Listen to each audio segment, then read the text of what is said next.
This is Ancient Political Philosophy on um, Friday, October 16th. Today we're discussing Book 7, and on Monday we'll discuss Book 8. On Wednesday we'll discuss Book 9 and 10 together and finish up with the Republic.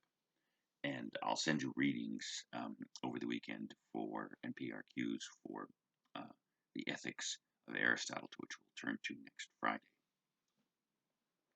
So, Book 7 begins with probably the most famous passage from the Republic. There were several other famous passages and quotes, but the image of the cave, the story of the cave, is probably the central image of the Republic that has translated or migrated, I should say, to the larger sphere of Western culture and art. And it's an odd picture, as Glaucon says, and as Socrates says, it's us, or it's like us. So the cave is the other source of opinion that dominates the minds of most of humanity. As we saw in Book 6, the one source of opinion is the confusion of sensory truth for intellectual truth. The other source of opinion, of course, is the cave. The cave is the society that each of us grows up in. So it turns out that growing up in a particular society, being raised with authoritative opinions that are held by that society, that city, that culture to be right or wrong, is the other source of opinion that separates the philosopher from the non-philosopher. And if we just kind of reconstruct the essences of that image, with the opening of the cave, outside of the cave is the sun, which is the image of the idea of the good. The sun is to light as the idea of the good is to being and intellection, being and knowing. And of course, so the image has the back of the cave is a wall, and the inhabitants of the cave, some of the inhabitants of the cave, basically you and I, are chained to the floor so that all we can see is the face of the cave in front of us. In back of us is a fire, and in back of that is a partition like a wall. And behind the wall are human beings holding like puppet masters, and they're holding images and figures between the fire and the individuals chained to the floor that cast shadows on the wall. So, of course, the only thing that the people chained to the floor can see is the shadows on the wall in front of us. And that's what all of us come to believe is real when we're growing up. Who are the puppet masters? They are the artists, the politicians, the religious leaders, the people who shape and form the ideas of our city and that we all absorb. Now, this is also the picture of the philosophic release from opinion, because as Socrates says, by chance, one person suddenly is released from his chains or her chains and crawls up to the orifice of the cave and then is blinded by the sun and the image of bright light and reality that he or she confronts. And all of a sudden he realizes that what he's known as reality all his or her life are but images, and that the cave is in fact a place of unreality and dimness and partial truth. And as Socrates suggests, that once the individual sees the truth and he tries to go back and explain to the others in the cave what's really true and that their opinions are just opinions, they think he's crazy, and they become first he becomes risible, and then he becomes an irritant and angry. Of course, he's describing himself and any other philosopher in any other society who starts to ask the wrong questions. So this image completes in some ways the difference, the erection of the difference between the philosopher and the non-philosopher. That's the basis of the third wave of rule in Book 5. So to quote my brilliance at the end of the lectures on Monday and Wednesday, now you know why Book 4 comes before Book 5, and why Book 6 comes after Book 5, and why Book 7 comes after Book 6. So in some ways, uh, this again is autobiographical, and um, and uh, and the problem, of course, which will be pointed to at the end of the book, is if the best city consists of philosophers ruling non-philosophers, and everyone is placed in the city because of um, the nature of his or her soul. How does that happen? And how does the city come into being? As you're going to see, Book 7 points to, and I had said a couple of sessions ago that the books from 5 to 7 are an interruption of the basic plot and dialogue of the Republic. And you'll see at the end of Book 7 and the beginning of Book 8, we come back to where the Republic left off in Book 4, at the end of Book 4. And Book 8 is the elaboration of political science. We'll see more about that on Monday. So, um, so Book 7 essentially describes the nature of the city and what the city, not just this best city, um, um, is. Every city is natural and artificial. Every city is both natural in the sense that it comes out of humans' natural needs. Aristotle will also pick this theme up and argue that the city exists by nature. And of course, you meet common sense or experience where you say, but wait a minute, if the city is natural, why is the inner life of cities so different from city to city? I mean, one of the ways you could say that, that lions are natural creatures is that wherever you find them, there might be different species of lions, but they all essentially are brought into being by nature and share the same natures as lions. If the city is natural, uh, why are there so many different varieties of it? It's not genus and species. What the cities live for vary radically from different place to different place. So in some ways, the city, and you'll see the analogy that Aristotle will make on this question, which in some ways is explicatory. The city is akin or analogous to language. Languages are both natural to human beings, and also each language is different from each other language. So there's a sign of cultural artificiality to each language, and yet a sort of natural basis. In some ways, that's the city. The city is the launching pad of human being. Without cities, no human being, no humanity. And again, the irony of this launching pad is each city is a cave. Even the best city is a cave. Uh, After all, only the rulers of this best city are going to be philosophic.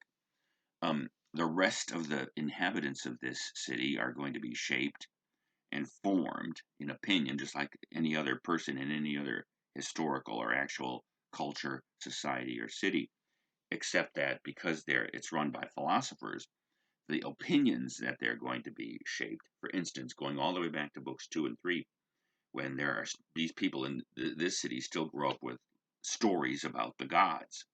But unlike the stories of Homer and the Greek myths and Hesiod, where the gods do all kinds of criminal acts and fight with each other all the time, the philosophers will rewrite the myths and stories of this city so that they only create morally appropriate behaviors. I mean, after all, could you model your son after Zeus when Zeus goes around raping young women and changing himself into a swan? In the story of Leda and the Swan, and Hera was always getting after him for his infidelities, where he murders his father. Again, this problem goes back to the Euthyphro, where Euthyphro claims to be able to tell what justice is based on his notion of piety, but when you push him on piety, all he has are these crazy and contradictory, yet hallowed, stories about the gods.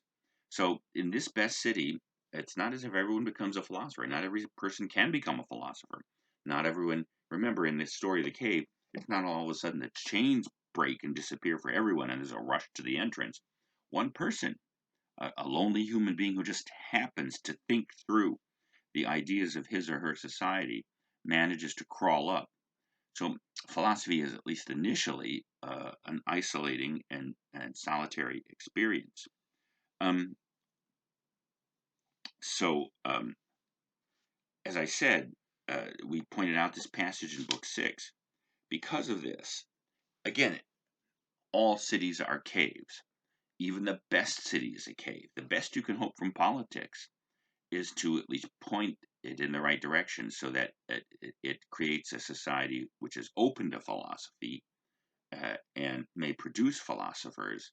And at the best of circumstances, the philosophers are placed in positions of rule. Now, as you're going to see, that raises the question of the practicality of this best city.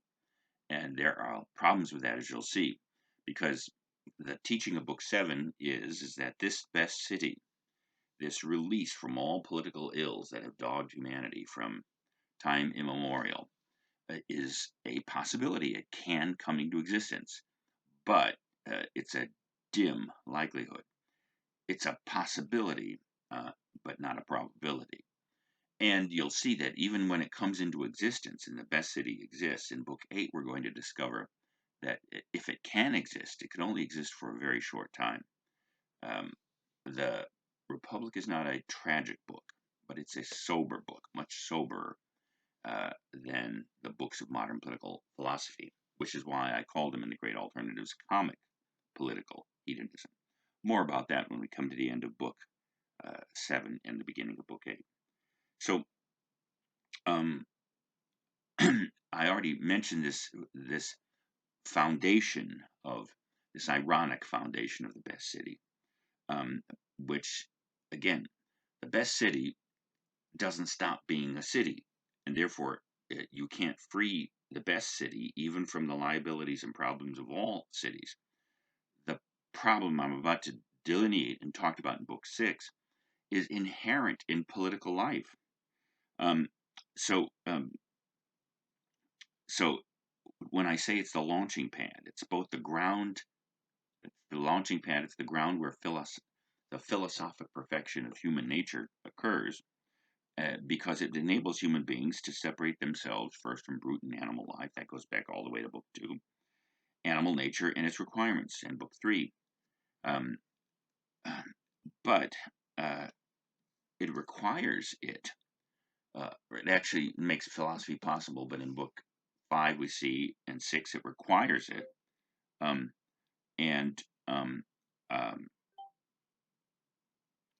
didn't understand that. I don't know why my phone just woke up and started speaking to me, but things happen in the world I don't always understand. So, but the city is both the ground of philosophic dialectic and in some ways requires it for its perfection, but it can't, the mass of humanity can't stand this activity. You saw it with Euthyphro that he doesn't like it. You saw in the Apology that Athens didn't like it, and even in the Republic, which is a long dialogue, it takes a long time for even these bright young men to come to see and agree to this. And remember, this is the best of all possible circumstances for philosophic discourse. It's an all-night drinking party, although there doesn't seem to be much drinking going on. It is in another dialogue of Plato's, the Symposium. But so here Socrates is talking to the people, individuals most likely to be persuaded by him. And when we conclude the Republic, even the question of the extent to which these young men have been persuaded by Socrates is in doubt for reasons that you'll see. So the problem, again, is that there is a distinction between the philosopher, the philosophos, the philosophoi, the lovers of truth and wisdom, and the philodoxos, the lover of opinion, philodoxoi. Most human beings can't escape from opinion. And therefore, political philosophy, which is the only true activity that can enlighten and perfect the city, is also dangerous to the city because it dissolves this glue of opinion. It places it in the mind of the philosophers. We'll see this beautiful passage from Book 7 with the nature of philosophic friendships, with the song of the dialectic. But not everyone can sing that song. So, as I said, this ironic nature of the city leads to the sober statement in Book 6. The masses cannot become philosophic. There's an asymptote, like an asymptote to a hyperbolic curve. The limit to which a curve, this is what defines a hyperbola in analytic algebra. A hyperbola is a curve that approaches a limit, an asymptote, but never can reach it. It can never reach it or cross it. And so the reliance of the generality of human beings upon opinion is the fundamental asymptote of the perfection, perhaps even improvement, of political life. So after the image of the cave, the rest of Book 7 basically devotes itself to the question of the perfection, the institutional perfection of the best city. And the institutional perfection of the best city consists of erecting the system of education that is both going to, the system of education, as we'll see, is what makes possible the rule of the philosophers, and also in some ways shapes each soul in the city and makes it amenable to the common good of the city. The educational establishment of the city, or the city, it turns out itself, yes, it has its classes and everything like that, but and this goes back to the noble lie at the end of Book 3 about the three kinds of metals mixed into people, etc. If the good city exists by virtue of human beings being sorted out into these three classes, then the question is, how do you do that? How does the city institutionally do that? The individual philosopher talking with another person through the individual dialectic, can see the nature of the soul that he or she is conversing with. A political philosophy professor looking at 10 political philosophy undergraduates can distinguish the souls of each of them, because there are only 10 of them, and even with Zoom or recorded lectures, you can see how far the person you're talking with can go to philosophic truth. Although Socrates didn't seem to be able to judge that very well because he got people mad at him. But it turns out that what's going to happen in this multitudinous city is it's going to be arranged like a pyramid, and every individual in the city is going to begin at the bottom and go up to the top, and it's the kinds of educational activities at each level that sorts out what the souls are capable from. We learned what the divided line was in Book 6. In Book 7, you learn how it is that you take the human soul, determine its capacities, and train it to turn away from becoming to being, and actually come to love being as opposed to becoming. Because again, what our senses teach us, and sensory pleasures of the body and of the animal parts of our nature, but even of the artistic parts of our nature, is they teach us to love sensory objects and images, which are transient and temporary and unreal. So in some ways, you have to not only discover which souls are capable of turning away from the unreality of material things, you have to train souls to love the ascent up and away from being and transient material things to the ideas and the idea of the good. So it'll see that this pyramid then performs several functions. It shapes the souls of the city and prepares them to love the different kinds of virtues of the soul that they're capable of. And it shapes and tests them to determine each one's personal capacity for virtue and happiness. And what it does is it allows the philosophers to see every soul in the city. Because remember, this is the city that is not equal or free. It's the city that's good because each person has been put in the place where he or she is assigned by the ability by nature, the packet of abilities and capacities that each human soul has that makes it an individual. Well, this educational system in which all the children of the city are in the bottom, as you move up, then you start to see the gradations in soul, and the philosophers can determine which souls are going to move on up in the different stages of education. So on page 200, for instance, around 521e, it turns out everyone is going to be educated in gymnastic and music because this tames the lower erotic part of the soul and is the ground of the virtue of moderation. Everyone's going to have military training to certain once they're beyond that. And then aside from military training, it turns out that what military training requires is, and this is around page 201 or so, and 204 is mathematics and geometry and counting. Remember, the educational system is patterned on the ascent up on the right side of the divided line. So you're moving from sensory and images to, and then if you remember, you cross the divided line into the invisible, from the visible realm, and the first element of intellection or mental grasping or the ability to generate the seeing of non-material things called ideas starts with counting or number. and even Glaucon and Socrates agree on page 206 that once you learn counting and mathematics in that sense, a number, I should say, then you learn geometry. Because, as Glaucon says, geometry is among the things that always is. And so, and then even astronomy, etc. So, in some ways, politics and political science as it emerges, as this educational system is constructed, is the activity and the study of how to arrange the city for the common good.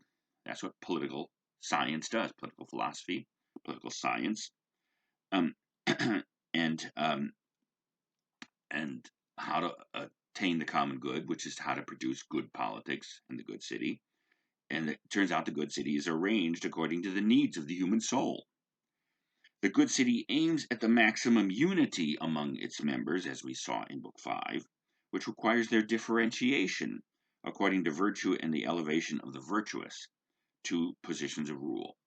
Again, this is not the city that rewards rulers with wealth, reputation, honor, inheritance, private families. So it's not the wealthy who are going to be elevated to positions of rule, or the well-born, or all the other sources of political power in existing cities. The people whom this educational system is going to train and elevate in higher virtues is going to be the ones most deserving of rule at each level. So, as we're going to see, that really brings the good city to its perfection. Book 7 completes the construction of the good city. And as we saw, the books 5 through 7, this interruption that I called it, is essentially over whether the best city really is good. Because remember, at the beginning of book 5, starting with Polemarchus, the young men are not quite convinced that this city will produce the happiness of its rulers and the happiness of everyone. They don't really think it's really good. This idea of women and men doing the same things, this idea of giving up private eros in the family, this idea of philosophers ruling. Well, they are persuaded. Once they see the nature of the good in books 6 and 7, at least Glaucon and Adeimantos, you could say, are persuaded. And as we're going to see, they are. Book 7 also answers the profound challenge to the dialectic that Adeimantos suggested in book 6. So in book 7, as you're going to see, we'll come back to this. The full nature of the dialectic, the nice image of the song of the dialectic, is what emerges in book 7, and so therefore the goodness of the city. But then, as you're going to see, book 7 also raises the question of the practicality. If the good city is good, could it really exist? Could it come into being? And the answer is yes, as we'll see. But it's a dim possibility, as I said, a probability, a possibility, not a probability, and perhaps even unlikely.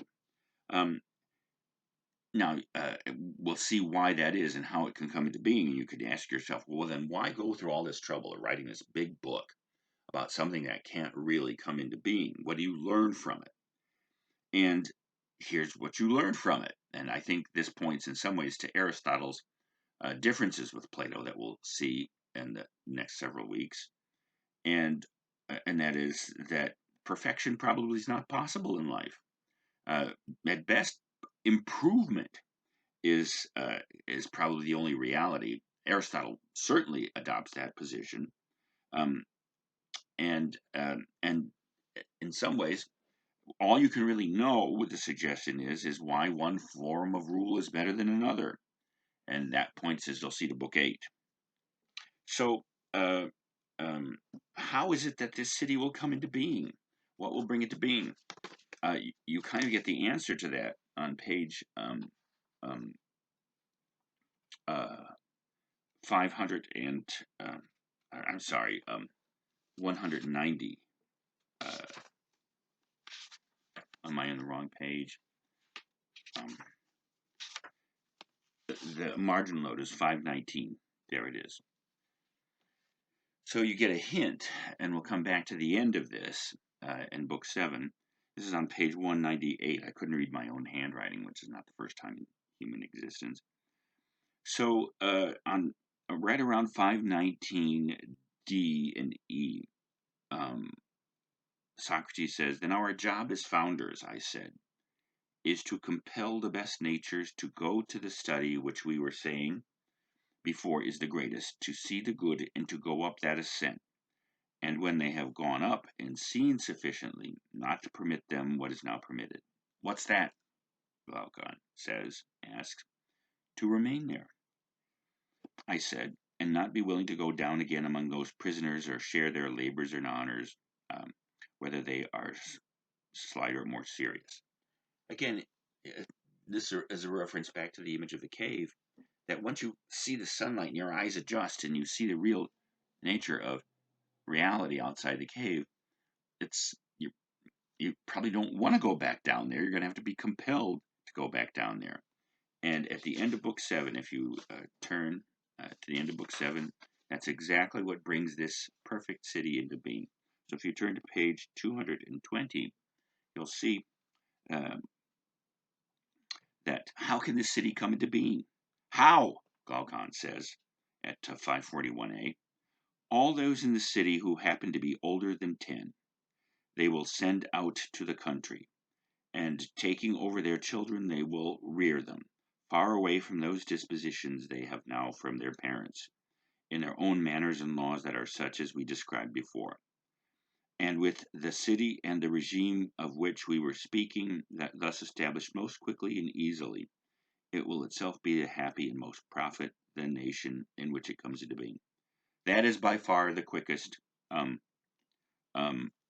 and easiest way, he said, Glaucon says. And how would it come into being if it were ever to come into being? You have, in my opinion, Socrates stated well. And again, the passage right above that passage is you're going to have to persuade. How can you start with a real city and move it towards this ideal city? You have to persuade everyone over the age of 10 to leave and turn the children who are younger than 10, who are malleable, over to the philosophers. How likely is that to happen? And you'll see on that sober note, Book 7 suggests that you might be able to do that, but the likelihood of you doing that is extremely small. So you're going to have to persuade everyone, all of the